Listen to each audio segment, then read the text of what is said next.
दोस्तों, मेहमानों की खातिरदारी हो या फिर फैमिली के साथ टाइम पास, सॉफ्ट ड्रिंक्स के बिना सब अधूरा सा लगता है। और जब कॉलेज फेस्ट, जिम और कॉकटेल पार्टीज में इंस्टेंट एनर्जी की जरूरत हो तो रेड बुल और स्टिंग जैसे एनर्जी ड्रिंक्स का एक घूंट शरीर में एक नई ऊर्जा का एहसास कराता है। आज दुनिया में एनर्जी ड्रिंक्स के लिए प्यार एक नई ऊंचाई पर पहुंच गया है। लेकिन क्या आपको इसके पीछे का काला सच पता है? यह एनर्जी ड्रिंक्स आखिर है क्या? इनकी शुरुआत कैसे हुई? आपकी सेहत पर इसका क्या असर है? आज की वीडियो में हम सब कुछ जानने वाले हैं।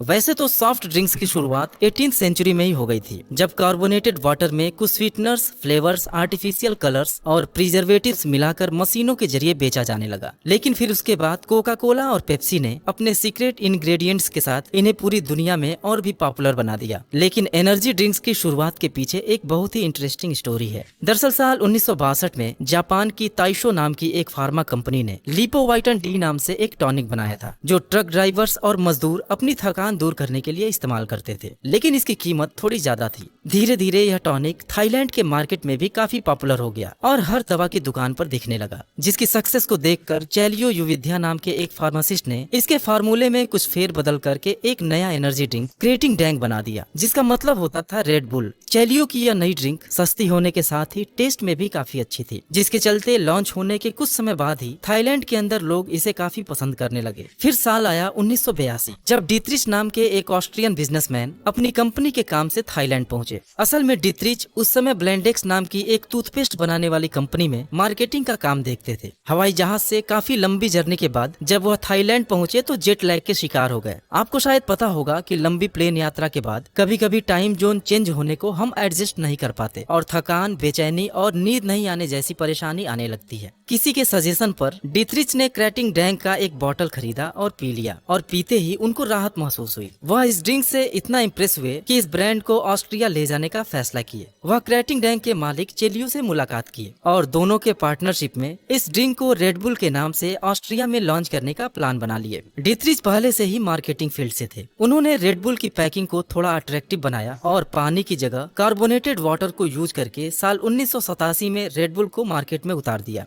एनर्जी ड्रिंक्स का कॉन्सेप्ट बिल्कुल नया होने की वजह से इसका कोई भी कॉम्पिटिटर मार्केट में मौजूद नहीं था, जिसका फायदा उठाकर हाई प्राइस के साथ इसे प्रीमियम सेगमेंट में लॉन्च किया गया। और लोगों के बेहतरीन रिस्पांस की वजह से पहले ही साल 10 लाख से ज्यादा कैन बिक गए। तेजी से बढ़ते इस ब्रांड को देखकर काफी कंपनीज ने इनके खिलाफ दुष्प्रचार करना भी शुरू कर दिया, लेकिन डीत्रिच की मार्केटिंग के सामने किसी की भी नहीं चल पाई। वह अपने रेवेन्यू का ज्यादातर हिस्सा मार्केटिंग पर ही खर्च कर देते थे। उनके टारगेट यंगस्टर्स, स्पोर्ट्स पर्संस और एडवेंचर पसंद लोग थे, जिनको अपनी जाल में फंसाने के लिए कभी स्कूल के सामने तो कभी यूथ पार्टी ऑर्गेनाइज करके फ्री में सैंपल्स दिए जाते थे। और आज भी रेड बुल कई तरह के एडवेंचर स्पोर्ट्स, फार्मूला 1 रेसिंग और दुनिया में बनाए जाने वाले अलग अलग वर्ल्ड रिकॉर्ड अटेम्प्ट्स को भी स्पॉन्सर करती है। आप जानकर हैरान होंगे कि साल 2022 में रेड बुल ने दुनिया के 175 कंट्रीज में लगभग 12 बिलियन कैंस बेचे। और इस तरह रेड बुल, कोक और पेप्सी के बाद कार्बोनेटेड ड्रिंक्स की कैटेगरी में दुनिया की 3rd मोस्ट वैल्यूएबल कंपनी बन गई। रेड बुल की सक्सेस और बिलियन डॉलर्स रेवेन्यू देखकर एनर्जी ड्रिंक्स के मार्केट में एक रेवोल्यूशन सा आ गया और सैकड़ों ब्रांड्स अपने अलग अलग एनर्जी ड्रिंक्स के साथ मार्केट में उतर गए। आज इंडियन मार्केट में भी आपको रेड बुल के अलावा मॉन्स्टर, स्टिंग, चार्ज्ड जैसे कई पॉपुलर एनर्जी ड्रिंक्स आसपास की शॉप पर दिख जाएंगे। लेकिन अब सवाल यह उठता है कि आखिर एनर्जी ड्रिंक्स में ऐसा क्या है जो लोगों को इतना पसंद आ रहा है? दरअसल दोस्तों, एनर्जी ड्रिंक्स का मेन इंग्रेडिएंट्स होता है उसमें मौजूद कैफीन और शुगर। हालांकि नॉर्मल सॉफ्ट ड्रिंक्स में भी कैफीन की मौजूदगी होती है, लेकिन उसकी क्वांटिटी काफी कम होती है, 100 ml में मैक्सिमम 10 mg। लेकिन एनर्जी ड्रिंक्स के 250 ml के कैन में यह 50 mg से लेकर 400 mg तक हो सकती है। फॉर एग्जाम्पल, रेड बुल के 250 ml के कैन में 80 mg कैफीन होता है। अब यह कैफीन करता क्या है? दोस्तों, हमारे ब्रेन में एक न्यूरोट्रांसमीटर होता है जिसे हम एडिनोसाइन कहते हैं। यह हमें सुस्त करता है, या फिर कह सकते हैं कि हमारी नींद को प्रमोट करता है। जैसे ही हम थकते हैं या फिर दिन ढलता है तो इस एडिनोसाइन का अमाउंट ब्रेन में इंक्रीज होने लगता है और वह अपने रिसेप्टर से अटैच होकर हमारी बॉडी को स्लीप मोड में ले जाने लगती है। लेकिन हम जैसे ही कैफीन कंज्यूम करते हैं, यह एडिनोसाइन के रिसेप्टर को ही ब्लॉक कर देता है, और जब एडिनोसाइन इससे अटैच ही नहीं होगा तो हम अवेक रहेंगे और लेजीनेस फील ही नहीं होगा। इसलिए जैसे ही हम कोई कैफिनेटेड ड्रिंक लेते हैं, हमारी सुस्त फीलिंग खत्म हो जाती है और हमें एक नई एनर्जी महसूस होती है। लेकिन यह फीलिंग टेम्पोररी और कैफीन के असर तक ही रहता है। Energy drinks